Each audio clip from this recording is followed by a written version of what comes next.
Good afternoon, everyone. Thank you so much for being with us here today. Before we get started, I'd like to ask you all to rise for the Pledge of Allegiance. I pledge allegiance to the flag of the United States of America and to the republic for which it stands, one nation, under God, indivisible, with liberty and justice for all. Thank you. It's nice to see such a good crowd here today. I know that we have some new faces, and I'd also like to just take a moment and thank my board members. So if you are a chamber board member, if you would raise your hand or stand up, I think you'll probably raise your hand. And thank you. And how about committee members, chamber committee members? Lots of familiar faces. Thank you for your service. And I see a lot of new faces today, so if you are either new to the chamber or if this is your first chamber event or one of your first few chamber events, if you would like to raise your hand and introduce yourself, you'd be welcome to do so. Woo!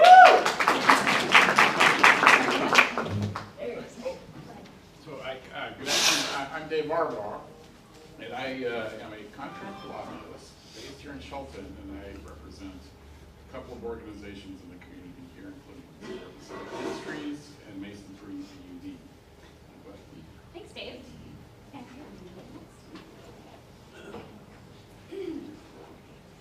Hi, I'm Tara Adams. I'm the owner and operator of Gossamer Skincare and Permanent Makeup. I just opened up the beginning of February, end of January, and I'm located in the 1912 building on Railroad behind the Railroad Top Station. So I do skincare, waxing, and permanent makeup. It includes eyeliner, eyebrows, corrections, lips, and all of that fun stuff. For skincare, I focus on anti-aging, and I also do a great acne program for teens that are struggling with keeping their skin clear and healthy. So, Thank you, Tara.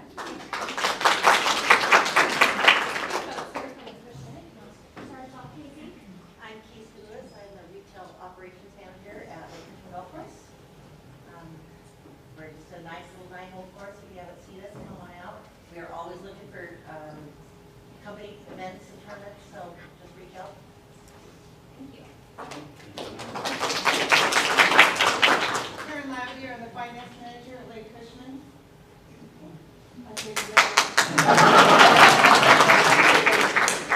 I'm Ken McIntosh. I'm the Parks and Rec manager. More hands somewhere here in the middle of the room. Right. Our sponsors today. OCC, we have a couple of new faces. Do you want to take a moment and introduce yourselves? Sure. My name is Ryan Drake. I'm the Chief Financial Officer at our Community Credit Union. And my name is Gregory Tice. I'm the Chief Finance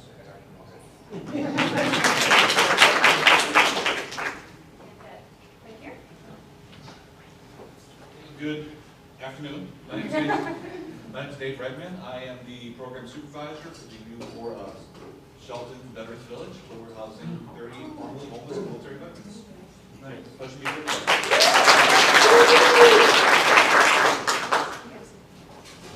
Hi, I'm Diana Peck, and I work at the Olympic College Shelton campus.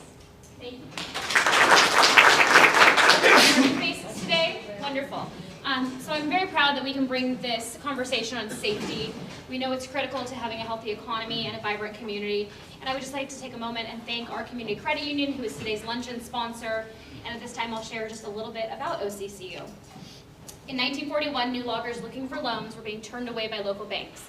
Union leaders recognized the need, and a short while later, the credit union was established. Their vision was to have their own credit union and offer fair savings and loan rates to workers unable to get basic financial services from the local bank. The state chartered credit union has since seen many changes, growing to 34,000 members and 8 branches in 4 counties in Washington state. But their commitment to their members and their willingness to go the extra mile remains constant. Now known as our Community Credit Union, or our CU, membership is available to all residents in Washington state. The member-owned financial cooperative provides personal, caring service while creating innovative and flexible financial products and services that are focused on helping members meet their financial goals.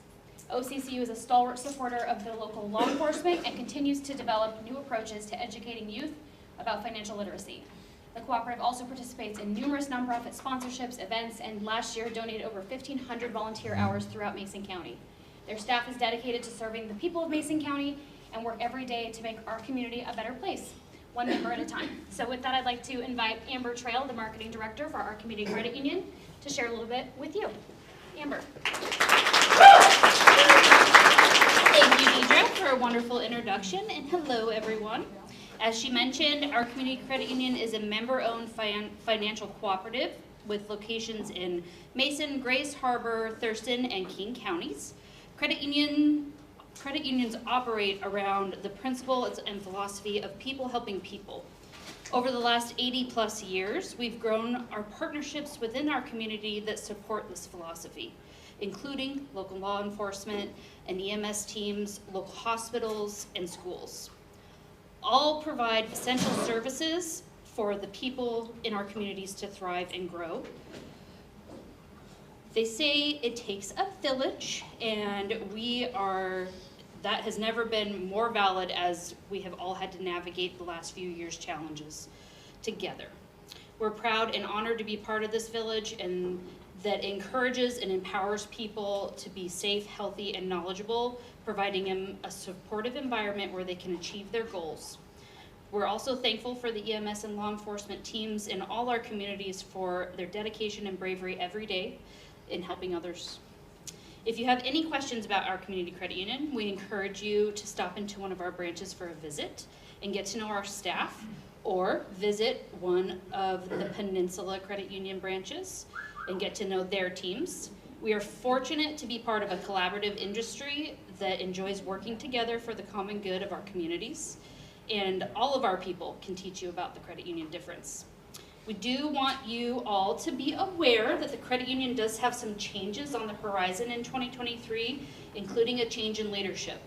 Our current president and CEO, Bert Fisher, will be retiring in 2023, and we are excited to have his successor, Ryan Drake, here today. Please join us in welcoming Ryan to the Mason County business community, and many thanks to Bert, of course, for his years of dedicated service. Feel free after today's presentation to introduce yourself to Ryan, and if you haven't met him already, and cheers, and thank you all. Thank you so much. At this time, it is my pleasure to introduce the City of Shelton Police Chief, Carol Beeson. Chief Beeson took the helm of Shelton Police Department in 2011 after serving with the San Diego Police Department for 25 years. She rose through the ranks of that department, beginning her career as an officer and advancing through the ranks to lieutenant in 2015. In that role, she led special units and task forces, as well as serving with the department's homeless outreach team that was charged to build trust, provide education, and assist individuals in accessing resources. Chief Beeson earned a Bachelor of Arts degree in Social Science from Chapman University and a Master's of Science degree in Law Enforcement and Public Safety Leadership from the University of San Diego. We've invited Chief here today to discuss the department's community safety efforts, challenges, and current issues. Thank you so much for sharing your time and expertise and providing an opportunity for the community to engage with you. Chief, the floor is yours.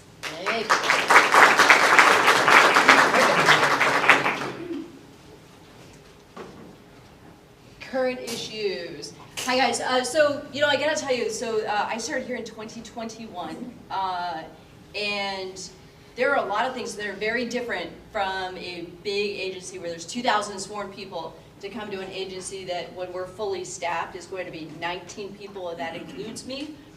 It's pretty humbling the first time you have a big incident happen in a small town and you realize that you're not picking up the phone to call out an army of homicide investigators and a lab that's in-house to come and do those types of investigations for you. On a normal day, the very first homicide that we had here when I got here was up on Turner Avenue. And on any given day, we don't have in the city enough people to hold a perimeter, much less do the investigation as well. So we have a great partnership with all the other agencies here in Mason County, to include the Sheriff's Office and our two tribal agencies. There's not a lot of big incidents that go on here that you're not going to see all of those agencies there. Last week, if anybody heard about our swatting incident where someone called into 911 or to the non-emergency number, said that they had just moved to the area, that someone had been really mean to them, and that they were at the high school armed with an AR-15 rifle and that they were going to kill everyone at the school. And then you heard what sounded like gunshots in the background. So our agency, the Sheriff's Office, the tribal agencies all responded out to that. And I'm very happy to tell you that from the time that call went into the dispatch center until officers were actually physically inside of the high school was 3 minutes. That's pretty amazing to me that they It didn't take very long to realize that it probably wasn't an active shooter. The first clue was there were no gunshots when we got there. But we took it seriously. We treated it as if there was a possibility that that person was there and either holding a classroom hostage, waiting for police to leave, whatnot. We cleared the entire school, all inside of every classroom. It took, by the time we were done, it was 1 hour and 26 minutes to clear the entire high school and the bus barn right across the street from there. So you guys can be very proud of the efforts of your law enforcement here. These are 2 examples of bigger issues, and I bring that up because it's hard sometimes for people to realize just how limited our resources are when something big happens around here. So some of our current issues that we have now, it's no surprise to anyone that homelessness is an issue for us in the city and in the county. It's a bit problematic due to some Supreme Court cases where you have to have the ability to house somebody and offer them services before you can hold them accountable for their behavior. So if I've got somebody that is camping in Neyland Park, I can go there and say, hey, you can't camp here in the park. That's one thing, and I can move them on from there.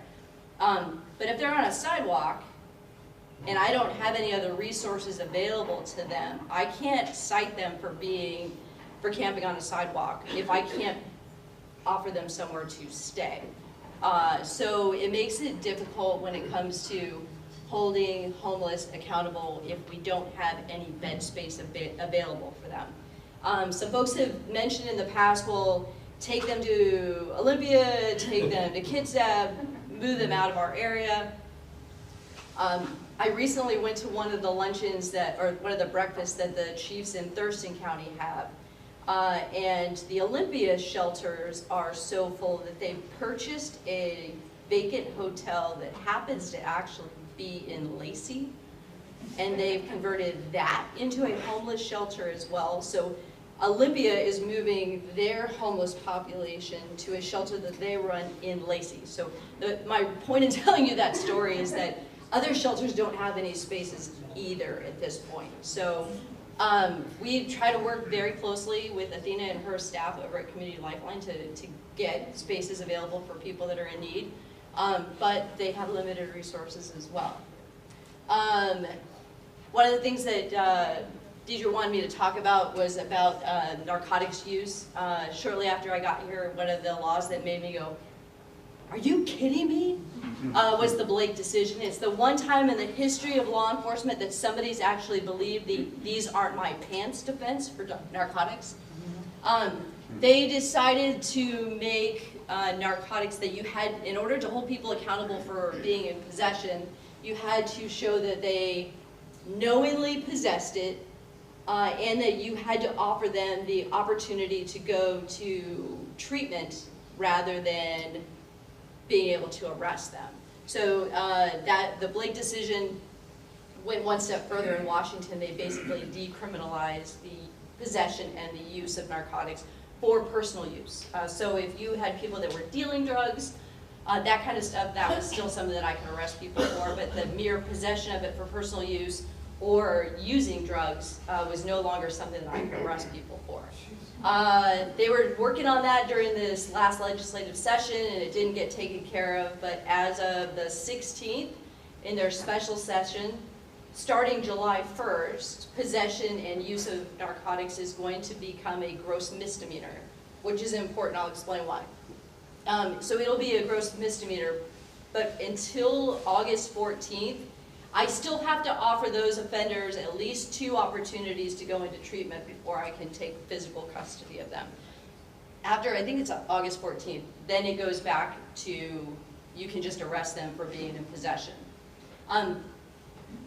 I would love to see every person that uses narcotics and has an issue with it in treatment, but a lot of times they need to find some kind of a rock bottom to get there, and so that's a good tool to use law enforcement for in the criminal justice system, because being in jail is no fun for anybody. So a lot of times that tends to be that rock bottom that gets people to want to go into treatment and to turn their life around.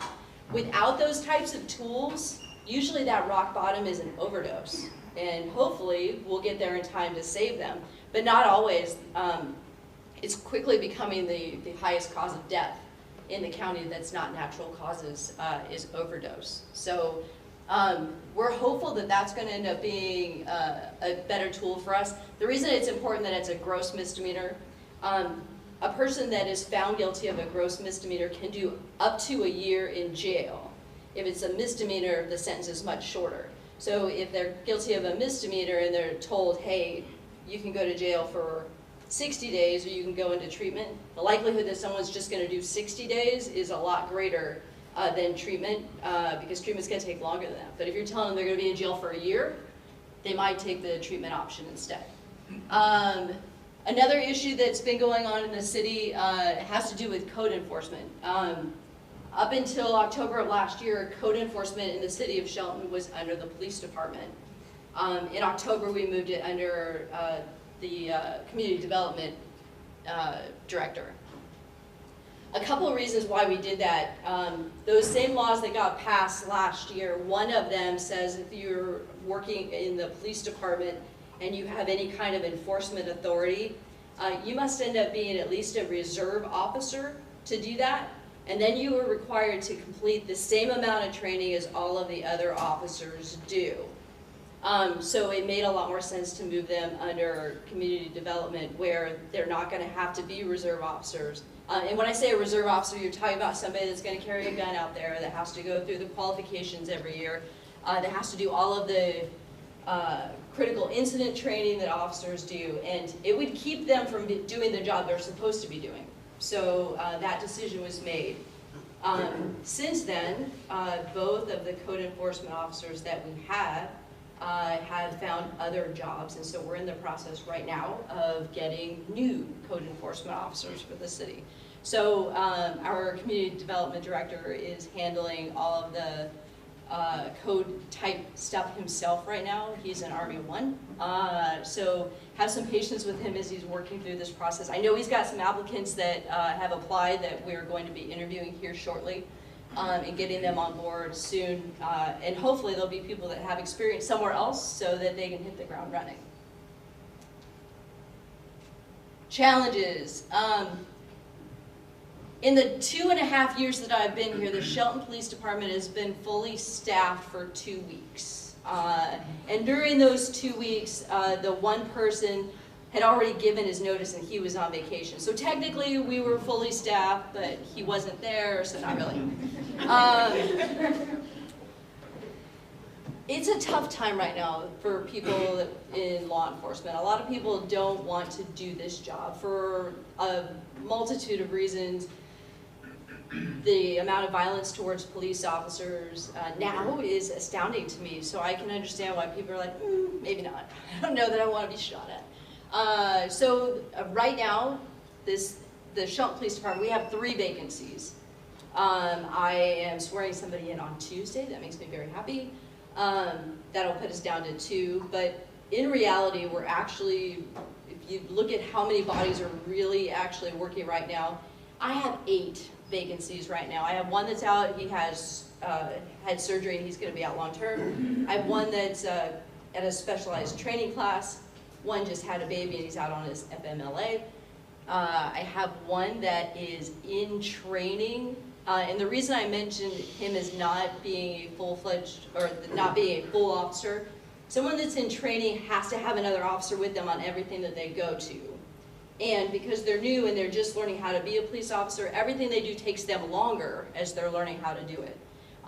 And so I also count that FTO as not necessarily being a full-bodied person either, because they have to go with the trainee everywhere that they go, and they're working at the pace of the trainee. So essentially we're at about half staffing right now. 3 out of my 4 watches are at minimum staffing if everybody shows up. For those of you that don't know, the minimum staffing for the Shelton Police Department is 2 officers on any one shift. We have 3 assigned to each one if everybody's there that day. So we are mostly call driven. If they have the opportunity to be proactive, of course they're going to do that, but they spend most of their time responding to what's on the radio.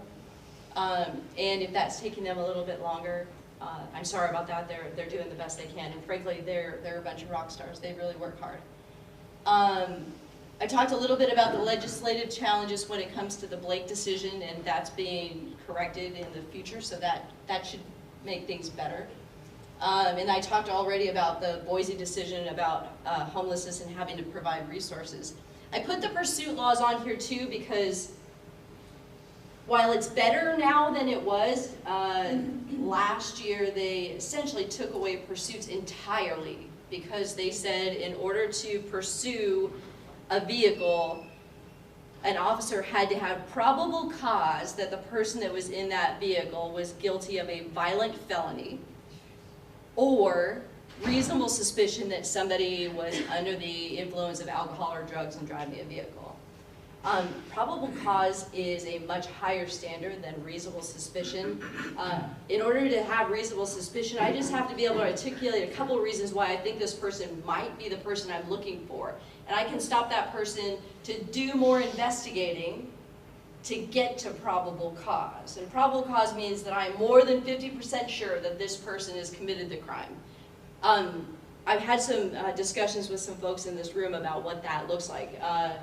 I had a discussion, let's say, I'm going to use my house as an example. I come home and there's a white van in front of my house. And there are people, they're taking stuff from my house, they're putting it in this van. So I call the police and say, somebody's breaking into my house. My house is being burglarized right now. Police get there and that van pulls out of my driveway. As I'm standing there, it pulls out as the police officer comes up. I have reasonable suspicion that that vehicle has been involved in a burglary at this point. That's not probable cause. Because I don't have any evidence that a crime has been committed until I go and talk to this person, see if somebody's actually broken into this house. Is there evidence? Do they have property in there that belongs to this person? Can this person identify and tell me that they didn't give anybody permission to be in that house? Because while it might be a little unusual, it's entirely possible my husband decided that he was going to donate a bunch of stuff to Goodwill and he left it out front and this white van pulled up and they picked all the stuff up that he left out there with a sign and I didn't know about it. So there are other things that could be happening here, which is why it's only reasonable suspicion. This last legislative session, they have changed it back to reasonable suspicion. However, that property crime of burglary is not on the list. Auto theft is not on the list. It still has to be a violent felony. So there was a thing on the news that I was watching in Seattle where somebody stole a very descriptive blue Toyota truck. And for several days on the news, they were following this truck around because every time the police got anywhere near it, he'd just take off. And everybody wanted this truck recovered because the person had stolen it and the person's dog had been in it at the time. So everybody's like, where's the dog? But the thing is, people are really upset to hear that the police couldn't chase after this vehicle. And a lot of people know that the police can't chase after them. And so what they're finding is that people are running and they're actually causing more accidents than they would be otherwise because they're driving at higher rates of speed knowing that we can't go after them. So our community safety efforts. I did a video with our former city manager, and I mentioned crime prevention through environmental design. And I thought that was a pretty safe topic of conversation, and people were super unhappy with me for talking about that. The concept of crime prevention through environmental design is simply doing things on your property to make it less appealing for a criminal element. If you make it easy for people to hide on your property, or you provide safe spaces that they can do their illegal activity on your property, it's more likely than not that they're going to go there. So when we talk about crime prevention through environmental design, it's really things like putting motion lights up, so if people are on your property, the lights come on and they're under a spotlight everywhere they go. If you ever go out to my house, it looks like a runway. There's so many lights. But having a lot of lights where people can't do things under the cover of darkness helps a lot. Having plants and such by your windows, so it makes it harder for people to get in. For my money, those raspberry, those wild berry bushes, those things are wicked. So if you have any of those around your property, it's going to keep people off of your property. Any kind of, being able to clear out brush so that people can't hide in areas on your property, those things are also helpful. We don't have a lot of, I think every single person on my street has a Ring doorbell. Those things are amazing. But there's always somebody that says, oh yeah, I saw this person, they're wandering around, oh here, you want the video? This is what they look like. So when I talk about crime prevention through environmental design, some folks thought I was telling them, hey, you need to cut down every tree on your property. No. I actually, that's one of the things I like best about the state of Washington is all the trees. We don't have trees like that in Southern California. I'm not telling people to cut down all their trees, but the more things that you do to make your property less appealing, the less likely people are going to be there. Fencing is a good tool. The higher, the better. Anything like that, and if ever anybody wants us to come to their property and take a look and give you some suggestions of what you can do to make your property less appealing to the criminal element, we'd be happy to do that. Trespass has been a topic that comes up a lot, and I wanted to take an opportunity to explain trespassing. Of course, just by the basic definition, trespassing is anybody that's on your property that you don't want them to be there. Ideally, if somebody's on your property, you're going to go, hey, beat it, I don't want you on my property. And they're going to go. Sometimes they decide they're not going to go. At that point, I would really like you to call the police. If they're still there when the police gets there, we're going to tell them to beat it. If they go, we're not going to arrest them. The whole purpose of that is you want them off your property and they go, we're going to let them go. Now, if we get their name and such, you say, hey, I want them permanently trespassed from here. And we come back and they're there again, you call and you say, hey, they're here. We go there, we run their name, it says, yes, they're permanently trespassed. At that point, we would arrest them because they know they're not supposed to be there. We're going to tell them, you're not supposed to be here. But if it's a different person, we're going to tell them, hey, you need to leave here. I had a really interesting discussion with someone that told me, well, if they're on my property and they refuse to leave, I'm going to detain them on my property until you get there and then I want them arrested.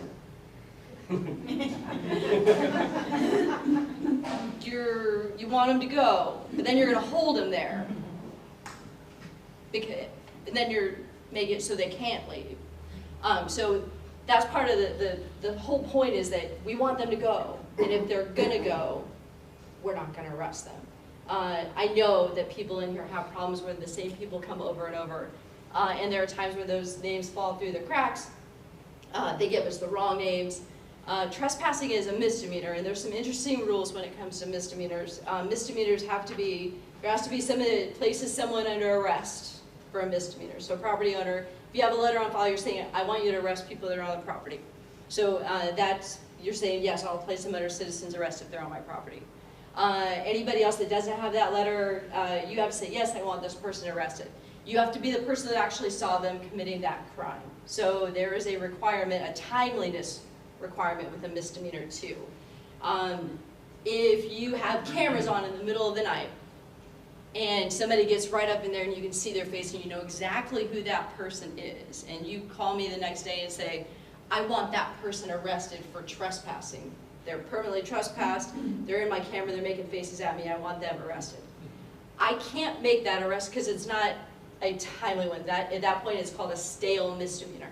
What I can do is write it up, say, hey, I have video, this is the person, this person's identified them, I've been able to positively identify that that is in fact who this person is. I can send it to court and then the courts can decide if they're going to press charges.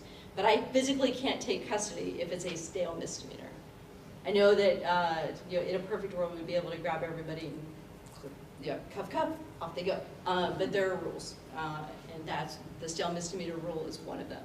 So if you call for a trespass, and it's not somebody that's been permanently trespassed, they can run and find that out. Chances are the officer's gonna get there, and if they leave, that's gonna be the end of it. If you want them permanently trespassed, they'll put their name in the system, and we'll go that route. I will be very happy to answer questions about that, but a lot of times people have a lot of concern, well, why don't you arrest them right away? Ultimately, the goal is to get them to leave. It doesn't get prosecuted all that often, and a lot of times people don't want to have to go to court if it does get prosecuted. Meaning the owners, they'll say yes at the time, but then later they'll, oh, you know, I've got a real job and I have to be here. I get that too. Anybody have questions about trespass? Mr. So Jewett. on your stale misdemeanor, because you and I have had that conversation, do you have any data from the prosecutor's office as to how many times you've sent that in there and what they've done with that? I don't have any data with me. I can certainly get that. Exactly. I just kind of wonder what the prosecutor has about that. Yeah, I can find out how often they've actually prosecuted on trespass. Thank you. Certainly. Any other questions about trespassing? Any questions on anything else that you would like me to talk about? I would like to take this opportunity to remind everyone that as we launch into our questions with Chief, as always, we ask that you be as concise and respectful as possible, but this is a wonderful opportunity to hear firsthand from Chief Mason about any concerns that you have for your business or the community, questions about what's happening at PD. I actually welcome them, so if you've got anything, please, this is a perfect time. Yes, ma'am. I just have a code enforcement question. Okay, I will do my best. It's not my area of expertise, but I'll do my best. I understand, and it's kind of funny because we were, as a resident of Mason County, I was a code recipient many times for my husband's collections. And I've noticed that those collections, those collections haven't been collected. Meaning like, I know there's a code that says you can only have so many cars on property, and there's a code. So is this saying that when these code enforcements are gonna be hired, those are gonna change them, or has the codes changed that drastically in the last 5 to 7 years? There have been changes as far as some of the code enforcement type codes. Some of them got changed to misdemeanors, and then they went back to being infractions. What kind of a collection are we talking about? That would help me. Well, my husband was a junk collector, okay? Okay. That was just, he loved stuff, which is why we live in the county now. But I'm talking, like, I drive around, and I think it's important that our community looks appealing to others. For sure. Because my big thing is I want to draw people to build some houses. Yes. And expand our homeless, we need housing. Yes. And when I drive around and I see a house that has 10 cars in it, or derelict cars, or whatever, and that used to not be allowed. Yeah, and it's still not allowed. Okay, so now I understand where we're going. I mean, those are the things that I'm talking about. Yeah, it's still not allowed. Okay. So when I first got here, we had one code enforcement officer, and that one code enforcement officer had split duties. She spent half the time working at the animal shelter and the other half doing code enforcement. And taking care of the animals ends up taking a great deal of time, depending on how many are there. So we ultimately ended up hiring a second one, and the two of them, but we're talking, they would go to the stuff that, that they get. Someone asked me recently, are they proactive in what they do? Right now, there are enough reactive things. If we had a code enforcement, we have enough complaints that probably keep them busy for a year. Our hope is at one point that we would be able to proactively just drive around and go, that's a violation of that, and start holding people accountable. But right now, as I said, we don't have anybody. We're working on hiring somebody to do that. And right now, they're doing mostly reactive. So it's all the people that have called in and said, hey, this is what's going on. And like you, I would love to see us be able to build more houses. There's one house in particular I'm thinking of right now. They are trying to sell their house, and their house is pristine, absolutely beautiful, but on either side of them is a property that people don't even come in to look at the house. They just drive down the street, they see those other houses, and they won't even take a look at his house. So you're absolutely right, it's a problem, and it's something that is going to be addressed, and it's one of City Council's items that is important to them. So it's one of their priorities, and we're definitely working on that. But staffing is limited. Right now it's non-existent, but even when we have it, it's limited, and so they do what they can in the time that they have. Yes, sir. I was at a meeting, and if I understood it right, apparently legislature or somebody's provided a grant, so there'll be a jail/rehabilitation center. Would that mitigate some of the issues you're talking about with the homeless, if that's true? If that happens, depending on what they mean by rehabilitation center. I don't know. That's so just I know that they're going to do a study. They've got grant funding to do a study for a new jail, and they are looking at incorporating some kind of a mental health component to that. And if the folks that are homeless need that kind of assistance, it's definitely going to help. But I don't know how long that's going to be or when that's going to be our thing. Something that we have in the city that I'm really excited about, we got a grant and we have a designated crisis responder that's actually assigned to the Shelton Police Department. His name is Jim Clark, and he is a godsend. That guy, anytime we have someone that's in a mental health crisis, he's great at coming out, doing the evaluation right then and there, and then finding these folks beds that we can move them to.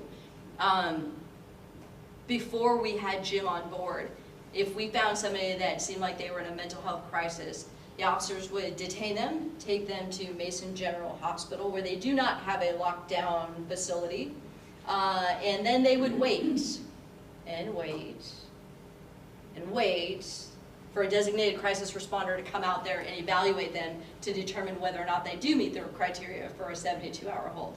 A lot of time people would get really tired of waiting for somebody, and they're not in a lockdown facility. So in some ways it felt like the definition of insanity, because the person would leave, the hospital would call us, hey, this person just left, we'd have to go and grab them, take them back, they'd leave again, and this was kind of how things went. Now with Jim, he can say, okay, I got this person. We had one yesterday, happened to have high blood pressure, so he did go to Mason General so they could treat the high blood pressure. And in the meantime, Jim found him a bed. So the wait between a person being in crisis and them actually getting the help that they needed has been cut down drastically because of Jim's efforts. So we're really fortunate about that, and we're hoping that we'll be able to help a lot more people in a more timely manner because of that. And Mason General is super happy about that too, because now folks aren't waiting at the hospital long-term for somebody to come and help find them a bed. Dean? So I just wanted a conversation on Brewer Park. Okay. You had mentioned that it all has to do with shelter space. Yes. And we obviously know the Boise decision. How do you relay the information to the officers? How do the officers know whether there's a bed space available? And then how does that information get relayed between the shifts? Here just not too long ago, there was a gentleman that spent 25 days in Brewer Park. I just find it hard to believe that there wasn't a bed space available at all during that 25 days. You'd be surprised that there wasn't a bed space, but there. So when I can't tell you what the bed space capacity was when I got here, but it was much higher than it is now. When Athena took over Community Lifeline, the number of people that they could safely house in that facility went down based on the staff that they had. There's a certain ratio of staff to people that you have to have. And so as she was hiring staff, she would increase the capacity based on what the staff could reasonably work with. And I don't know what that is right now. Up until recently, I was getting an email every day that said whether or not they had bed space available. They've had some turnover there, and so I talked to Athena on Tuesday and said, hey, I'm not getting those emails anymore. Does that mean that you just never have beds available, or am I no longer in the loop? And so she said, no, she's gonna fix that. So I get emails every day. I forward it on to the officers. gosh, 99% of the time, they don't have beds available. And even if they do have beds available, people don't get to go and check into those beds until 10 o'clock at night. They're trying to work on that too and change it to something more like 7. But you know, a lot of times people are waiting all day just to see if they're going to get a bed, and they're there until 10 o'clock at night. When it comes to Brewer Park, we go by and make sure people aren't blocking the sidewalks. We try to keep the amount of mess that people are spreading all over the place to a minimum. But they're right next to the only real resource that they have to go and find a bed. And I mean no offense to Turning Point or to Crossroads. They house a different population. Community Lifeline is the only one that just takes anybody that goes there. There's different criteria for our other shelters. So if I'm gonna have people hanging out and sleeping in a park, I would prefer them to be at that park versus Post Office Park, versus Nealon Park, versus the 6th Street Park, versus Luke Field. You know, if we could keep them close to the resources that are available, that seems like a better use of our time than having them all over at all the other parks. The other thing about, you know, keeping them closer to the services is that if we move them along, where are they going to go? They're going to go to those other parks. Or they're going to go in the woods, and then we're going to be traipsing through there trying to find them. So I don't like it any more than anybody else that we have such a big homeless population, but until there are resources to help mitigate their homelessness, we don't have a lot of places to put them. Chief, can you talk about when is the appropriate time for someone to call in for a response from SPD? When do they call non-emergency versus when do they call dispatch? What are the types of calls that folks should be making so you all are aware of what's happening? Anytime there's something that's a police matter, I want you to call and let us know about it. If it's anything where, so emergencies, anything where you fear for your safety or the safety of others and it's imminent, that's probably going to be an emergency call. You know, if you're thinking, help me, you want to definitely call in. Traffic accidents, any kind of violent crimes, anybody that's threatening you, anytime that you feel like you're unsafe, that's probably going to be a 911 call. If you're watching something from a distance and a non-emergency response is okay, then definitely call through the non-emergency number. But you have to know that if it's on the non-emergency line, calls are dispatched based on the priority level of the call. So if there's a traffic accident versus there's a homeless person, we're going to the traffic accident first. So they prioritize based on the severity of the call. But anytime you feel like the police should know about something, I really welcome you guys calling, because you have to keep in mind that part of determining whether or not we need more officers has to do with the need for more officers. And if people aren't calling, if they're saying, well, if somebody says, well, there's nothing there to do about it anyway, and nobody calls, and suddenly there's 0 calls, how do I justify that we need police officers if nobody ever calls the police? It's the safest city in the world, right? So if there's issues, we definitely want to hear about it. And we can't make educated decisions on how to staff if we don't know when the crimes are happening. Yes, ma'am. So we hear a lot about how of the homeless population downtown, it's a very small percentage that are causing trouble. We hear that often from Athena and from the people running the other shelters. So of that small population that are causing repeated problems, which are crimes, typically they're just not being enforced for whatever reason. I'm curious, are they permanently trespassed from several locations or not because it's Brewer Park and that's owned by the post office, I think? It will be owned by the post office. It's not done yet, but it will be. So the city will own Post Office Park and the post office will own Brewer Park. That's in the works. Does the city own Brewer Park now? Huh? Yes. The city owns Brewer Park now, yes. So has the city permanently trespassed the people who are committing crimes in Brewer Park? Are we just talking about loitering in the park? Well, like you or mentioned earlier, permanent trespass. So if someone comes on your property that you don't want there and shouldn't be there, like a residential owner or a business owner would do. We don't permanently trespass people from city property. Now, parks have rules that can be enforced as far as, so those folks that you're talking about, there's this very interesting study that I want to say it was the mayor of Aurora, Colorado. He decided to go undercover and pose as a homeless person. I don't remember how long he did it, but what he found when he did that is that there are distinctly two different types of homeless people that he came in touch with. There were the people that were homeless that were definitely looking to be housed in some way, shape, or form, and they were very interested in resources. And when he was in that kind of realm, there were resources available, and people were taking advantage of them, and they were finding their way into housing. And then he found that there was this entirely other group, and these are the people that you're mostly talking about, that have, for the most part, made a choice that they want to live off the grid, they want to do what they want to do when they want to do it. And they're the ones that are generally the ones causing the problems. The Blake decision had to make things a lot easier for us. You know, it's one of those chicken and the eggs things. A lot of people that are homeless self-medicate, whether or not they were self-medicating before and that's how they ended up homeless, or their situation was so dire once they became homeless they started self-medicating. I don't know which one of those is the case.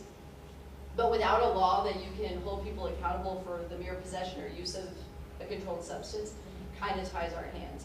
If they're committing any other crimes in the park, we are addressing those.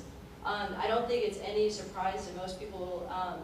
Up until recently, there were some pretty severe booking restrictions at the Mason County Jail, where if you didn't commit something higher than a C felony, you couldn't get booked in there. That has since been changed, but they aren't necessarily like, they know a lot of the people in town, but they'll hear that we're arresting somebody, and they'll get on the radio and tell us before we ever put handcuffs on them that they're not going to take them in jail. Based on their own experience with some of these folks.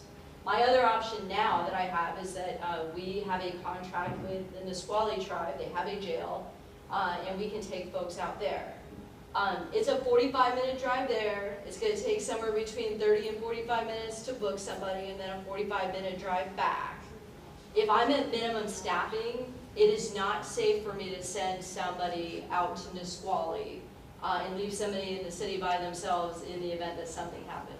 I can only imagine if that swatting call that we had last week had actually been an active shooter.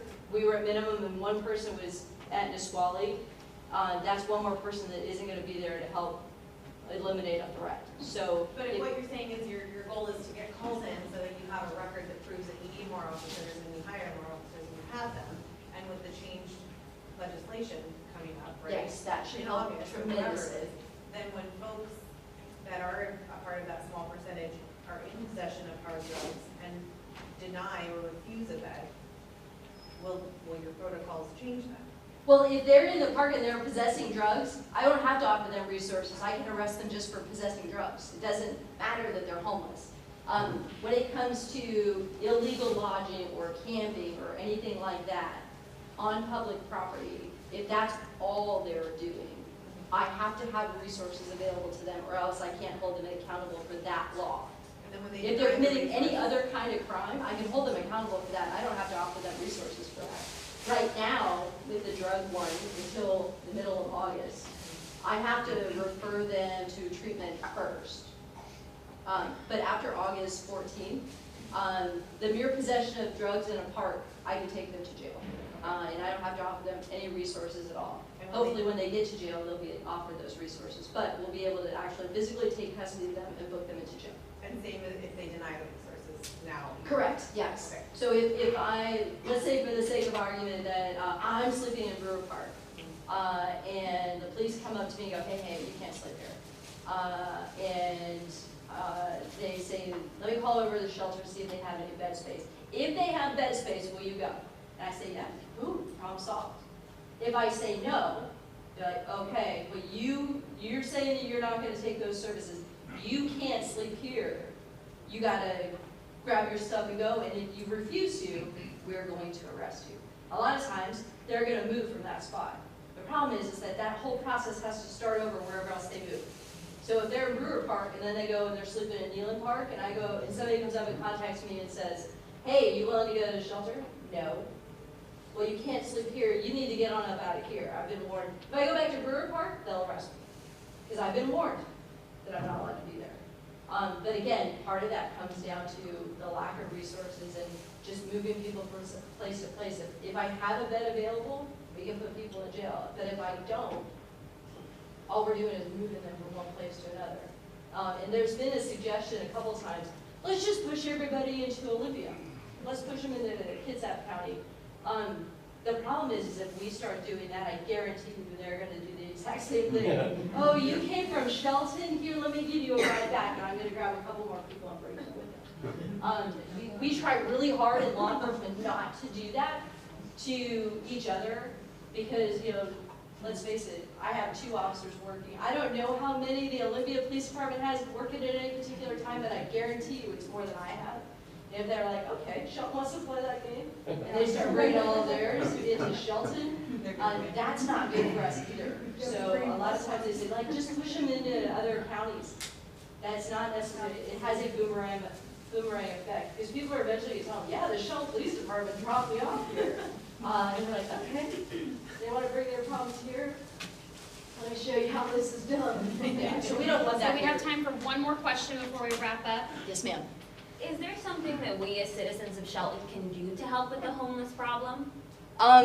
It's going to sound terrible to say this to you, but I will tell you that anybody who goes out and decides that they're going to feed them or give them money on their own is enabling them not to take the legitimate resources. So if you do decide that you want to help the homeless, I highly recommend that you either donate to a food bank, you donate to Community Lifeline, you donate to one of the service providers to help encourage people to use the resources that are available.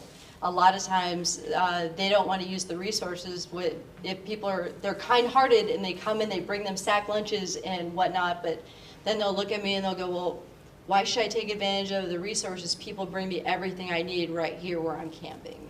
So that would be my only suggestion, is that if you want to help out, go to the resources and ask them what you can do to help them. And I know there's going to be a lot more to discuss on this topic. Obviously, there's a lot to it. There's a lot of layers. We do have some experts in the room. Susan Gurchoff is here from the Youth Connection. Already mentioned we're Community Lifeline and Crossroads Housing. This is obviously something that affects our community, not only the homelessness issues, but a lot of the crime, theft, property damage, etc. So I applaud all of you for being here and being part of that conversation. I'm sure that Chief will, as she has time, stay and take a few more questions, but in order to respect everyone's time today, we are going to just wrap things up on a moment here. And Jen Duncan from Peninsula, who is my chair of all the things, is kindly going to walk around the room and do one last business card pickup.